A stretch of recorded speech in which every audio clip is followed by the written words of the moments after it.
Hello friends, आज हम आप सबके लिए लाए हैं मोदू नॉवल एक्सप्लेनेशन का पार्ट 59। कुछ सोचकर फेदू की आंखें बड़ी बड़ी हो गई। लुओवन जो उसकी तरफ ना देखकर भी समझ गया कि उसके एक्सप्रेशन चेंज हो गया है। उसने पूछा, क्या हुआ? 13 साल पहले ही तो पिक्चर एल्बम प्रोजेक्ट शुरू हुआ था, फेदू ने विस्पर किया। कार में बैठे एक आदमी को उसकी बात समझ आई, दूसरे को नहीं। पर फेदू ने जो हुआ इस इनके सवाल का जवाब नहीं दिया। वो चुपचाप कुछ याद करने लगा। उधर सेकंड हॉस्पिटल में डोर पर खड़े जियाओ हायांग की आंखों के सामने उस आदमी ने नर्स का गला पकड़ लिया था। तुम भाग नहीं पाओगे। चश्मिश हाँप रहा था, पर उसकी आवाज़ बिल्कुल स्टेडी थी। हमारे लोग चारों तरफ है। अगर तुम हॉस्टेज लेकर निकल भी गए तब भी बच नहीं पाओगे। मेरे लिए एक कार मंगवाओ। ये हॉस्पिटल शहर के बीच है, चारों तरफ सीसीटीवी लगे हुए हैं। तुम भागकर जाओगे कहाँ? चश्मिश एक कदम आगे जाता है। हट जाओ, नहीं तो मैं इसे मार दूंगा। लैंगचियो आकर नोटिस करती है कि जियाओ हायांग के पैर कांप रहे हैं। उसने उसका जैकेट पकड़कर उसे अपने पीछे भेज दिया। उसने कहा, अगर तुम उसे मारोगे तब भी तुम भाग नहीं पाओगे। उसे छोड़ दोगे तो एटम टू मर्डर की सज़ा मिलेगी, नहीं तो मर्डर की। सोच लो। लैंगचाओ आगे बढ़ने लगी तो उस आदमी ने उसे फिर से वार्न किया। जियाओ हायांग ने पीछे से कहा, तुम्हें दिखाई नहीं दे रहा है कि इनपिंग किस हाल में है? इसकी सर्जरी ठीक नहीं हुई है। वो जिएगा या मरेगा इस बात की कोई गारंटी नहीं है। उसे होश आ भी जाएगा तो भी शायद कभी कुछ नहीं बोल पाएगा। वो किसको एक्यूज करेगा? जिसने तुम्हें बताया कि वो ठीक हो जाएगा उसने झूठ कहा है। ये कभी ठीक नहीं होगा। लैंगचाओ ने पूछा, किसी ने ऐसा कहा है? नहीं तो वो इस लाश के लिए इतना रिस्क क्यों उठा रहा है? जियाओ हायांग ने कहा। लैंगचाओ और जियाओ हायांग आपस में बातें करने लगे। कभी उनकी बातें समझ आ रही थी और कभी नहीं। उनकी बातों से वो आदमी कंफ्यूज हो रहा था। वो नर्स को हॉस्टेज बनाकर निकलना चाहता था, पर बाहर से और पुलिस वाले भी गेट पर आ गए थे। जियाओ हायांग ने कहा, किसी ने तुम्हें झूठ बोलकर यहाँ भेज दिया, पर तुम उसे बचाना चाहते हो। क्या तुम्हारा दिमाग खराब है? उसी टाइम उस नर्स ने उस आदमी के हाथ पर अपनी जान लगाकर काट दिया। उस आदमी ने तुरंत उसे झटका दिया तो उस नर्स ने उसके पैर पर अपने पैर से मारा। लैंगचियो ने जैसे ही डक कहा, वो नर्स झुक गई। लैंगचियो के फेंके हुए ट्रे ने तेजी से आकर उस आदमी के हाथ से छुरी को गिरा दिया। लैंगचाओ ने फ़ोन करके रिपोर्ट किया, आई एम सॉरी बॉस, ये मेरी ही गलती थी। इनपिंग की हालत बहुत ख़राब है। बहुत सारे डॉक्टर्स कोशिश कर रहे हैं, पर कोई उम्मीद नहीं है। मैंने कहा था ना कि वो इम्पोर्टेंट है। जैसे ही मैं कहीं गया तुमने ये खिचड़ी पका दी। बहुत बढ़िया। तुम्हें बोनस तो चाहिए ही नहीं। तुम सब मिलकर गवर्नमेंट के पैसे बचाते रहो। लुओवेंजो ने कोडली कहा, ले आओ उसे। फेदू चुपचाप बैठकर उंगलियों से अपनी गर्दन को खींचने लगा। लुओवेंजो ने बुरो पहुंचकर सबसे पहले जो हुआजिन को रिसीव करने के लिए किसी को बुलाया। फिर वो अपनी कार को पार्किंग में ले गया। फिर कार का इंजन बंद करके फेदू के हाथ को खींचा। क्या सोच रहे हो? 14 साल पहले जिसने गुजाओ को फंसाया था मैं वो हूँ, फेदू ने वॉइस चेंज करके कहा। पहले मैंने बेखबर गुजाओ की इन्वेस्टिगेशन को फॉलो किया, फिर उसके इन्फॉर्मर्स को ढूंढा। पैसे देकर या फिर धमकाकर उनको अपनी तरफ करना मुश्किल नहीं था, पर इसमें रिस्क भी था। अगर उनमें से किसी गधे ने गुजाओ को बता दिया तो गुजाओ को तो तुरंत पता चल जाएगा कि मैं कौन हूँ। वाओ! तो मुझे क्या करना चाहिए? फेदू अपनी उंगलियों को अपने होठों के ऊपर दौड़ाता है। उसके बोलने के तरीके से लग रहा था कि जैसे वाकई वही वो मॉन्स्टर है जो सबको अपनी उंगलियों पर नचा रहा है। अपने आप को रिवील करने से पहले मुझे मेरे टारगेट को गुजाओ से धोखा करवाना पड़ेगा। जैसे कि कुछ ऐसा करना ताकि उस इन्फॉर्मर को लगे कि मैं लोगों का एक विलेन हूँ और गुजाओ के इन्वेस्टिगेशन के बारे में एनिमी को पता चल गया है, ताकि वो इन्फॉर्मर गुजाओ का प्लान बता दे। लोरेंजो सोचकर बोलता है। हाँ, मैं गुजाओ का सीक्रेट पार्टनर हूँ। मुझे तो उसका प्लान पता ही है, पर पुलिस ऑफिसर होने के नाते मुझे तो रेगुलर इन्फॉर्मर्स के बारे में पता ही होगा। इंचाओ और इनपिंग आइडेंटिकल ट्विन है, पर वो दोनों बिल्कुल अलग हैं। तो जब इनपिंग ओल्ड सिंडर बनकर आया तब मुझे पता क्यों नहीं चला? क्योंकि शुरू में उसने खुद ओल्ड सिंडर से डील नहीं किया। उसके सबऑर्डिनेट्स ओल्ड सिंडर को नहीं जानते होंगे। बाद में जब ओल्ड सिंडर उसके साथ काम करने लगा तब उसने उसके अलग बिहेवियर को नज़रअंदाज कर दिया। मैंने चुपचाप सारे विटनेसेस का अरेंजमेंट कर दिया, तो फिर मैंने ओल्ड सिंडर को गायब होने क्यों दिया? मैंने उसके बारे में इन्वेस्टिगेशन क्यों नहीं किया? तुम्हारा मतलब है कि ओल्ड सिंडर के पास मेन कल्प्रिट के खिलाफ कोई सबूत नहीं था? फेदू अपनी वॉइस में वापस आ गया। तो फिर वो उसे मारने के लिए बेताब क्यों हो रहा था? पहले उसने अपना कॉन्टैक्ट एक्सपोज कर दिया और फिर किसी को पुलिस के हाथ पकड़े जाने के लिए भेज दिया। मुझे लगता है कि आपको आज एक इम्पॉर्टेंट सस्पेक्ट का पता चलेगा जो एक हाई पावरफुल पोजीशन में है। जैसे ही ये होगा लोगों का सिस्टम के ऊपर से भरोसा चला जाएगा। उस नकली नर्सिस एड ने बताया, मैं पहले सेकंड हॉस्पिटल में नर्सिस एड का काम करता था। मैंने पैसों के लिए ये किया। उन लोगों ने मुझे यिनपिंग के ऊपर नज़र रखने के लिए कहा। आज मैंने किसी को बोलते हुए सुना कि वो होश में आने वाला है और इसकी कंडीशन थोड़ी ठीक होने पर पुलिस उसे ले जाएगी। मैंने ये खबर दिया तो उन्होंने मुझे कहा। उसने बताया कि कुछ लोग पैसे लेकर उसके घर आए थे और उनके बॉस बाहर कार में थे। इंटरोगेशन रूम के सिक्योरिटी कैमरा रूम में बैठे इन्वेस्टिगेटर ने लोवेंजो को सस्पेक्ट के घर के पास के कैमरा फुटेज अरेंज करने के लिए कहा, तो उसे तुरंत वो काम करना पड़ा। उस आदमी के घर से 5 मिलियन कैश मिले और उसने जिस टाइम की बात की थी उस टाइम उस एरिया में एक लग्जरी सिडन देखा गया था। उस आदमी ने उस कार की फ़ोटो को आइडेंटिफाई किया। हाई डेफिनेशन सीसीटीवी फुटेज से बैक सीट पर बैठे आदमी को पहचानना बहुत ईजी था। वो सिटी ब्यूरो के फॉर्मर डायरेक्टर जनरल जेंग चुनजू थे और वो जिस कार में बैठे थे 6 मिलियन की वो कार उनके बड़े भाई की कंपनी के नाम से रजिस्टर्ड है। जांग चिंजू और गुजाओ एक टाइम पर ही सिटी ब्यूरो आए थे। उनमें अच्छी दोस्ती भी थी। उनके पास गुजाओ को फंसाने का हर एक मौका था और गुजाओ के मौत का सबसे ज़्यादा फ़ायदा भी उनको ही हुआ था। सबसे ज़रूरी बात यह है कि उनका सिटी ब्यूरो ट्रांसफ़र होना एक एक्सेप्शनल केस था। जिस खतरनाक डाकुओं के ग्रुप को 20 प्रोविंसेस की पुलिस 6 महीनों से पकड़ नहीं पा रही थी, उसे यंग जांग चुनजियो ने पकड़ लिया था, जिसकी वजह से उसे सिटी ब्यूरो की क्रिमिनल इन्वेस्टिगेशन टीम में भेजा गया था। क्या वो वाकई इतने काबिल थे? तो फिर उनके नाक के सामने फ्लावर मार्केट के सब ब्यूरो वाले ड्रग्स ट्रैफिकिंग कैसे कर रहे थे? सब कुछ अब साफ हो गया था। इन्वेस्टिगेशन टीम बहुत एक्साइटेड थी। उन्होंने 2 लोगों को लोरेंजो के टीम के साथ भेजा ताकि वो लोग ओल्ड डायरेक्टर जांग को उनके घर से बुला कर ला सके। और सब ये देखकर हैरान थे कि डायरेक्टर जांग यान सिटी के सबसे महंगे एस्टेट में रहते थे। उनके घर के सामने जो 2 कार थी उनकी कीमत 10 मिलियन से ज़्यादा थी। उनके घर के टी कप्स भी लग्जरी ब्रांड्स के थे। घर में सब कुछ महंगा था। उनके लो की और प्लेन लाइफस्टाइल से तो ये बिल्कुल ऑपोजिट था। खुद का पानी लेकर जाना और पुराना बटन वाला फ़ोन यूज़ करना, ये सब एक जोक जैसा लग रहा था। आपके पास तो बहुत पैसे हैं डायरेक्टर जांग। वो मेरे भैया का घर है। मुझे जहाँ ट्रांसफ़र किया गया वो मेरे घर से दूर हो रहा था। मेरे भैया की उम्र हो रही है तो वो किसी पीसफुल जगह शिफ्ट होना चाहते थे, इसलिए उन्होंने मुझे 2 साल के लिए अपना घर यूज़ करने दिया है। मेरा भी रिटायरमेंट का टाइम हो रहा है। आपके भाई के साथ तो आपका बहुत अच्छा रिश्ता है। मेरे भाई मुझसे 10 साल बड़े हैं। उन्होंने ही मुझे पाला है। वो मेरे पिता जैसे हैं। उनके साथ मेरा बहुत अच्छा रिश्ता है। उन्होंने कम उम्र से ही बिजनेस करना शुरू कर दिया था, पर मेरे भैया के बिजनेस के साथ मेरे प्रोफेशनल ड्यूटी का कोई कनेक्शन नहीं है। मैंने कभी उनको कोई फेवर नहीं दिया। अगर ऑर्गेनाइजेशन को लगता है कि मेरा पर्सनल लाइफ एक्स्ट्रावेगेंट है और डिसिप्लिन के खिलाफ है तो मैं जितनी जल्दी हो सके अपने घर वापस चला जाऊंगा। आपको पता है ना आपको क्यों बुलाया गया है? आप इस बारे में क्या बोलना चाहते हो? जैन चेंजू सीधे बैठे थे। उनकी पूरी पर्सनालिटी बहुत गंभीर टाइप की है। डायरेक्टर लू के मेमोरी में जो जेनरस गुड टेम्पर्ड बड़े भाई है, उनके साथ तो इनकी कोई सिमिलरिटी ही नहीं है। 20 साल में वो इतने क्यों बदल गए? कुछ दिनों से मैं लाओ लू को फ़ोन करके भी कांटेक्ट नहीं कर पा रहा था। बाकी को कॉल किया तो उन लोगों से भी कांटेक्ट नहीं हो पाया। मैं सोच रहा था कि मेरा टर्न भी आएगा। जांग चुनजू थोड़ी चाय पीते हैं। मुझे नहीं पता कि क्या बोलना है, आप लोग ही पूछ लीजिए।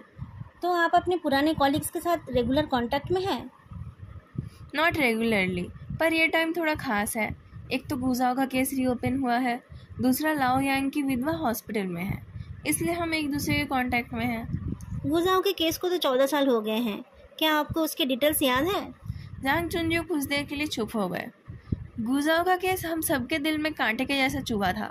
किसी को विश्वास नहीं हुआ था, पर एविडेंस हमारे सामने था। सच बताऊं तो मैंने बहुत बार सीनियर्स से अलग से उसके बारे में बात की थी, पर हमारे लीडर्स के हाथ बंधे हुए थे।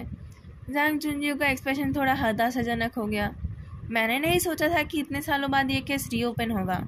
लाओ यांग को पता होता तो। आपको क्या लगता है कि कौन इन सब का जिम्मेदार था? मैं अपने एल्डर्स को जज नहीं कर सकता, पर जैसे सब कुछ हुआ था उससे तो यही लगता है कि अंदर का ही कोई था।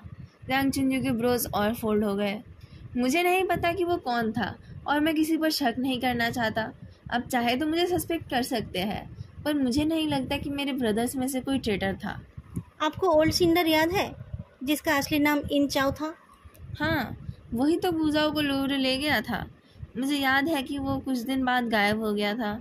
मुझे उस पर शक था, इसलिए कुछ साल पहले साउथ बेंड में ट्रांसफ़र होने वाले एक यंग कलीग को मैंने उसके रिलेटिव्स पर नज़र रखने के लिए कहा था। मैंने उसे कहा था कि हिंचा वापस आता है तो उसे तुरंत अरेस्ट किया जाए। क्या नाम है उस यंग कॉलिग का? कॉन्ग वेचन। जब ये कॉन्ग वेचन सिटी बुरो के कुछ क्रिमिनल पुलिसमैन को इनपिंग के घर ले जा रहा था तब उसने आपको कॉल किया था। क्या कहा था उसने? उसने कहा था कि इनपिंग ने हिंचाओ का साइन नकल करके उसके हिस्से के पैसे ले लिए थे। वो लोग इन्वेस्टिगेशन के लिए जा रहे थे। उसने कहा था कि हिंचाओ के बारे में पता चलते ही वो मुझे बताएगा, पर बाद में मैं उससे कांटेक्ट नहीं कर पाया। जांग चुनजू कुछ रियलाइज़ करके बोलता है, क्या हुआ है उसके साथ? उस दिन क्या हुआ था ये बताकर इन्वेस्टिगेटर ने कहा कि सिर्फ कॉन्ग वेचन ने ही किसी बाहर वाले को कांटेक्ट किया था। क्या आप इस बात को एक्सप्लेन कर सकते हैं? आपको लगता है कि मैं? जांग चुनजू बहुत मुश्किल से अपना गुस्सा कंट्रोल करते हैं। उसने कहा था कि वो लोग यिनपिंग के घर जा रहे हैं, पर यिनपिंग ओल्ड सिंडर कैसे बन सकता है? किसी को पता कैसे नहीं चला? इस बात का कोई बेसिस है? क्या आपको सच में नहीं पता? आप इस आदमी को जानते हैं? जांग चुनजू अभी तक वो इन्फॉर्मेशन को हजम नहीं कर पाए थे। फ़ोटो को एक झलक देखकर उन्होंने मना कर दिया। अच्छे से देखिए, इनपिंग हॉस्पिटल में है, उसकी हालत ख़राब है। ये आदमी हॉस्पिटल में उसे मारने आया था। पकड़े जाने पर उसने आपको उसके एम्प्लॉयर के तौर पर आइडेंटिफाई किया है। मैं? उसके घर में 5 मिलियन कैश मिला है। कितना? 5 मिलियन। जांग चुनजू हंसने लगे, फिर पीछे होकर बैठकर कहा, गुजाओ के बेड के नीचे भी 5 मिलियन थे। 14 साल हो गए, पर ये रकम सेम रह गई है। 11 तारीख को आप कहाँ थे? मैं श्योर नहीं हूँ। क्या कोई हिंट दे सकते हैं? अराउंड 2 PM आप अमोंग द पॉपुलर एस्टेट्स के पास एक प्राइवेट कार में बैठे हुए दिखे। क्या ये सच है? Among the popular estate? मुझे ये नहीं पता। 11th मंडे को था ना? उस दिन मैंने भैया की एक कार बोरो की थी। मैं लुआन ब्रिज के पास से गया था। वहाँ पर कुछ एस्टेट्स थे, पर मुझे उनका नाम पता नहीं है। कहाँ जा रहे थे आप? पहले मैं यांग की वाइफ से मिलने सेकेंड हॉस्पिटल जा रहा था। फिर मुझे याद आया कि मैंने कुछ लिया नहीं है, तो मैंने मेरे ड्राइवर को लुआन ब्रिज के पास एक बड़े शॉपिंग सेंटर में भेजा। बिल तो मैंने फेंक दिया, पर आप वहाँ के CCTV चेक कर सकते हैं। फिर मैं हॉस्पिटल चला गया। लाओ यांग की फैमिली ये कंफर्म कर देंगे। हॉस्पिटल में अटैक करने वाले का घर अमोंग द पॉपुलर्स में है, जो लुआन ब्रिज के पास है। वो एस्टेट एक 6 स्टोरी बिल्डिंग है और पास से जाते हुए किसी को उसका नाम भी दिखाई नहीं देगा। क्या जैंग चिनजू प्रिटेंड कर रहे हैं? डायरेक्टर जांग के ऊपर इन्वेस्टिगेशन को क्रिमिनल इन्वेस्टिगेशन टीम के ऊपर नहीं छोड़ा जा सकता है, पर लुओवेंसो को उनका इंटरोगेशन देखने के लिए स्पेशली अप्रूव किया गया था। 3 घंटे तक इंटरोगेशन से सब थक गए थे। लुओवेंसो ने भी निकलते टाइम एक सिगरेट जला लिया। रोड के उस पार एक बड़ी सी SUV खड़ी थी। जैसे ही वो डोर खोलकर अंदर जाने लगा, बैक सीट से जियाओ हायांग इम्पेशेंट होकर बोल उठा, कैप्टन लुओ, अब मुझे लग रहा है कि शायद डायरेक्टर जैंग को फ्रेम किया गया है। अपने हाथों को AC की हवा में गर्म करते हुए लुओवेंसो ने कहा, तुम ही तो उनको गिलेटिन में ढकेल रहे थे। अगर तुम पुराने ज़माने के प्रिंस होते तो पता नहीं कितने मासूम लोगों को मार चुके होते। जियाओ हायांग एक फोल्डर निकालकर कुछ फोटोज़ दिखाता है। किलर के घर में जो पैसे मिले हैं उसे उसी तरीके से स्टैक करके रखा गया था जैसे कि अंकल गू के घर में मिलने वाले पैसों को रखा गया था। मैंने उनके फाइल में देखा। Captain Luo, I am sorry, मुझसे गलती हो गई थी। और उसकी बात सुनकर कार में बैठे फेदू और लैंगचाओ भी उसकी तरफ देखने लगे। 3 लोगों की 6 आंखें उसके ऊपर फिक्स्ड हो गई। ऐसी अद्भुत घटना की किसी ने उम्मीद नहीं की थी। जियाओ हायांग एक लंबी स्पीच देने लगा तो लुओवेंसो ने कहा कि हमारी टीम में एपोलॉजी स्पीच देने का कस्टम नहीं है। जब सब कुछ ठीक हो जाएगा तब तुम हमें बुलाकर खाना खिला देना, लेकिन खाना तुम्हें खुद बनाना पड़ेगा। उसी से पता चलेगा कि तुम कितने सिंसियर हो। जियाओ हायांग का फेस ब्लैंक हो गया। उसे देखकर लग रहा था कि वो खुद ही अपनी बॉडी में मसाला लगाकर कुकर में घुस जाएगा। मैंने डायरेक्टर जैंग का स्टेटमेंट सुना। उनके एक्सप्लेनेशन सही लग रहे थे। अगर वो उतने पावरफुल होते तो इनपिंग को मारने की कोशिश में इतने सारे गैप्स नहीं छोड़ते। लुओवेंसो ने फेदू को ड्राइव करने का इशारा किया। उसे समझ नहीं आ रहा था कि गुजाओ के केस के खुलते ही किसको ये पता चल गया कि उनके बेड के नीचे कैश किस हाल में थे। फेदू ने कहा, गुजाओ के केस के 1 साल बाद फर्स्ट पिक्चर एल्बम प्रोजेक्ट शुरू हुआ था। क्या उनको गुजाओ के केस का फाइल भी मिला था? उस केस के जो मिस्टीरियस हेड थे, क्या वो सच में मर गए हैं? लुओवेंसो ने डीपली उसकी तरफ देखा। कार में बाकी दोनों के होने की वजह से वो बस इतना बोल पाया, वो तो बहुत पुरानी बात है, डायरेक्टर लू और बाकी लोग जब आएंगे तब पूछ लूँगा। पिक्चर एल्बम प्रोजेक्ट के साथ गुजाओ के केस का क्या रिलेशन? फेदू बार बार उस प्रोजेक्ट का नाम क्यों लेता रहता है? क्यों वो अपने करोड़ों का बिजनेस छोड़कर सेकंड पिक्चर एल्बम प्रोजेक्ट में पार्ट लेने आ गया है? बॉस, लैंग चाओ ने पूछा, अब जब इन्वेस्टिगेशन टीम ने उन्हें पकड़ लिया है तब हमें क्या करना चाहिए? क्या करना चाहिए ये तो लुओवेंजो को भी नहीं पता, पर वो अपने यंग सबऑर्डिनेट्स के सामने अपनी कमजोरी नहीं दिखा सकता। उसने कहा ना कि 2 लोग उसके घर पैसे लेकर आए थे। वो लोग कहाँ हैं? उसे इंटरोगेट करते रहो, देखो वो सच बोल रहा है या नहीं। लैंग चाओ नोटबुक निकाल लेती है। जब वो हेल्पलेस फील करती है तब ऐसे ही सीरियसली काम करने का ढोंग करके खुद को तसल्ली देती है। और डायरेक्टर जैंग के ड्राइवर के ऊपर भी नज़र रखो, कुछ लिसनिंग डिवाइस लगा दो उस पर। लुओवेंजो बोलता है। जियाओ हायंग, एविडेंस के लिए वेट करो। अगर कॉन्ग वेचिन ने इन्फॉर्मेशन लीक किया था तो वो डायरेक्टर जैंग को डायरेक्टली कॉल नहीं करता। वो दोनों ही अच्छे से जानते हैं कि कुछ होने पर हम अच्छे से छानबीन करेंगे, इसमें कुछ और प्लॉट होगा। जियाओ हायंग उसकी बात पर सहमत होकर सर हिलाता है। और टाइम मिले तो रिहाब सेंटर में जाकर माँ जियाओ से मिल लेना। जो सीक्रेट उसने डिस्क्लोज किया था वो शायद कोई कोइंसिडेंस नहीं था। डायरेक्टर जैंग के ट्रांसफ़र होने के बाद से ही ये सब शुरू हुआ है। अगर ये सब प्रीप्लान्ड है तो माँ जियाओ भी इसमें इन्वॉल्व है। अभी जाता हूँ। अभी कहाँ जाओगे? अभी तो विजिटिंग आवर भी ख़त्म हो गया होगा। और तुम जाकर क्या सवाल करोगे? काम करने से पहले खुद को प्रिपेयर कर लेना चाहिए। फेदू जियाओ हायंग और लैंग चाओ को घर छोड़ देता है और उसके बाद ताओरान के लिए कुछ खाना ले जाता है। फिर वो ताओरान को कुछ अपीलिंग लाइन्स सिखाने लगा। लुओवेंजो वो सब सुन नहीं पाया, वो उसे खींचकर वहाँ से ले गया। फिर जैसे कुछ हुआ ही नहीं ऐसा बिहेव करते हुए फेदू सुपरमार्केट में लुओवेंजो का असिस्टेंट बन गया और फूड इंग्रेडिएंट्स और कैट फूड खरीद कर घर आ गया। सोते टाइम भी उसे बार बार बोलने की ज़रूरत नहीं पड़ी। 2 बार बोलते ही उसने अपना कंप्यूटर बंद कर दिया। फेदू की आदतें अजीब हैं। वो रात को भी सोने नहीं जाता है और सुबह भी बहुत जल्दी उठ जाता है। हॉस्पिटल से आने के बाद वो फिर भी जल्दी सो जाता था, पर लुओवेंजो ने उसकी अच्छी देखभाल की है। अब घर में 1 नहीं 2 कैट हो गए हैं। लुओवेंजो सुबह जब भी नींद से उठता है फेदू कभी भी बेड पर नहीं होता है, पर अच्छी बात यह है कि वो लुओइगो की तरह लुओवेंजो की नींद खराब नहीं करता है। उसे कंप्यूटर बंद करते देख लुओवेंजो हैरान होकर बोलता है, आज तुम्हें हो क्या गया है? क्या तुम बीमार हो या फिर तुमने कुछ गलत खा लिया है? अगर मैं आपकी बात नहीं मानता हूँ तो आप ज़बरदस्ती मनवाते हो, और अगर मैं आपकी बात मानता हूँ तो आपको लगता है कि मैं बीमार हूँ।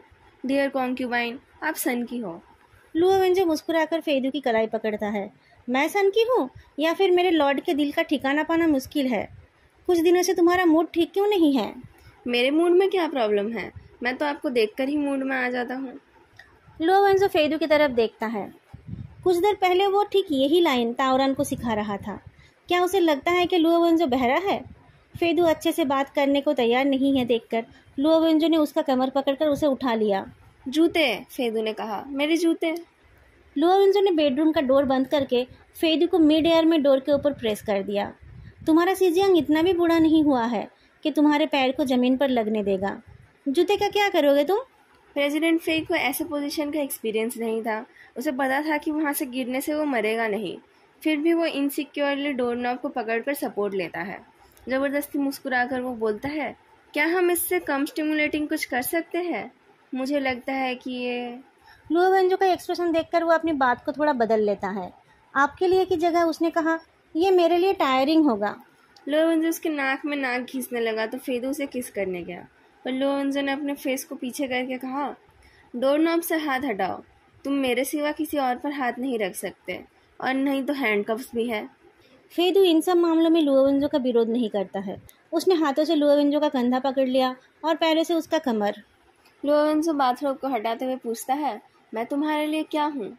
मैंने आपको फॉर्मली डायमंड खरीद कर नहीं दिया, इसलिए आप डिसअपॉइंटेड हो? क्या मैं अभी आपके लिए एक पिजन एग ऑर्डर कर दूँ? एक पिजन एग से किसका पेट भरता है? मुझे 2 चिकन एग्स चाहिए। इस आदमी को तो खाना और सोना छोड़कर कुछ भी समझ नहीं आता है। अगर मैं 2 चिकन एग्स के लायक हूँ। लुओवेंजो फेदू के चेस्ट को देखता है। फेदू यंग है, उसके चेस्ट से इलेक्ट्रिक शॉक का स्कार भी हल्का हो गया है। पतला और गोरा वो चेस्ट बहुत एल्योरिंग है, पर इतने पतले चेस्ट के अंदर इतना हैवी दिल। अपनी बात को पूरा करते हुए वो बोलता है, क्या तुम मुझ पर भरोसा कर सकते हो? क्यों नहीं? आह! लुओवेंजो ने उसकी बॉडी में अपने दांत गाड़ दिए। सोच कर बताओ फेदू, एक मौका और दे रहा हूँ। लोअर बॉडी की एक्टिविटी से फेदू के दिमाग में कोई असर नहीं होता है। उसे लोएंजो की बात समझ आ गई। उसने एक हाथ से उसका चीन ऊपर किया। मैं अपने आइडियाज़ आप पर नहीं थोप रहा हूँ तो आपको अच्छा नहीं लग रहा है? मुझे लगता है कि तुम मुझसे कुछ छुपा रहे हो। लूजिया से मैंने जो भी करने के लिए कहा वो आपके सामने ही कहा। मैंने किसी को मारने का प्लॉट नहीं किया, लॉ को फॉलो किया, अल्कोहल को छुआ भी नहीं, और आपने जो जो कहा वही किया। मैंने आपसे कुछ नहीं छुपाया। फेदू को एक हाथ से पकड़कर लोएंजो ने उसकी बॉडी के एक ऐसे हिस्से को टच किया जिससे उसकी बॉडी स्टिफ हो गई। हवा में टंगे होने की वजह से वो कहीं हिल भी नहीं पाया। शीजियोंग, आप टॉर्चर करके कन्फेस कराना चाहते हो? हाँ, जब जो हुआजिन ने 13 साल पहले कहा तब तुमने पिक्चर एल्बम प्रोजेक्ट का नाम लिया। जब डायरेक्टर जैंग की बात हुई तब भी तुमने उस प्रोजेक्ट का नाम लिया। और तो और जब तुम मेरे करीब आए थे तब भी तुम्हारा मोटिव पिक्चर एल्बम प्रोजेक्ट ही था। फेदू हंसता है। जब मैं आपके करीब जा रहा था तब मेरा मोटिव था आपकी गुड लुक्स। तुम मेरी बातें मुझे ही बोल रहे हो। पिक्चर एल्बम प्रोजेक्ट क्रिमिनल्स का रिकॉर्ड बनाना चाहता था। यान सिक्योरिटी यूनियन इसे लीड कर रहा था, पर उसके पार्टिसिपेंट सारे फ्रंट लाइन पुलिस ऑफिसर्स थे जिन लोगों ने गुजाओ के केस में पार्ट लिया था, इसलिए वो सब सस्पेक्ट्स है। फेदू ने लोएंजो का हाथ पकड़ लिया। डार्लिंग, आप ऐसा करते रहोगे तो मैं बात नहीं कर पाऊंगा। पर तुम तो गुजाओ के केस की वजह से नहीं आए थे। मैंने आपसे कहा था। मुझे याद है, पहली बार तुमने कहा था कि तुम्हें फील हुआ था कि तुम्हारी माँ की मौत फे चेंगू से कनेक्टेड है, इसलिए तुमने बचपन की बात याद करने की कोशिश की थी। दूसरी बार तुमने कहा था कि तुम्हें पता था कि तुम्हारी माँ ने सुसाइड किया था और क्यों किया था वो भी, और तुमने सस्पेक्ट किया था कि फे चेंगू किसी सेडी बिजनेस में इन्वॉल्व है। तीसरी बार जब हम लू गुओशेन को पकड़ने की कोशिश कर रहे थे तब तुम्हारे घर के बेसमेंट में तुमने 13 साल पहले की बातों को रिपीट किया। तुम्हें कुछ याद करने की जरूरत नहीं पड़ी। क्या तुम अब बता सकते हो कि इनमें से सच कौन सा है? फेदू हैरान होकर देखता है। उसे उम्मीद नहीं थी कि लोएंजो को सब कुछ इतने अच्छे से याद रहेगा। अचानक वो लोएंजो के सर को पकड़कर उसे किस करने लगता है। उसका किस ऐसा था जिससे वो किस रिसीव करने वाले को लगे कि वो उससे बहुत प्यार करता है। वो प्रिसाइज और परफेक्ट डीप फीलिंग वाला था। पर जैसे बहुत सारी कोइंसिडेंसेस एक्सीडेंटल नहीं हो सकते, उसी तरह से परफेक्टली प्रिसाइज एक्सप्रेशन भी नेचुरल नहीं हो सकता। लोएंजो अपने आप को और कंट्रोल नहीं कर पाया। फेदू को जब वो बेड में ले जा रहा था तब उसकी आंखें बंद हो रही थी। उसे बेड में लेटाकर उसके माथे पर किस करने के बाद उसे कुछ याद आया। मुझे आज भी कोई जवाब नहीं मिला, उसने सोचा। तभी फेदू बोल उठा, मैंने सब कुछ झूठ नहीं कहा था। लोएंजो बेड के पास वाले आर्म चेयर पर बैठ गया। मैं पिक्चर एल्बम को इसलिए इन्वेस्टिगेट कर रहा हूँ क्योंकि मैं 13 साल पहले की बातों को याद करना चाहता हूँ। उस बेसमेंट में क्या हुआ था वो मुझे पूरा याद नहीं है, और मुझे लगता है कि जो मुझे याद नहीं है वो बहुत इम्पोर्टेंट है।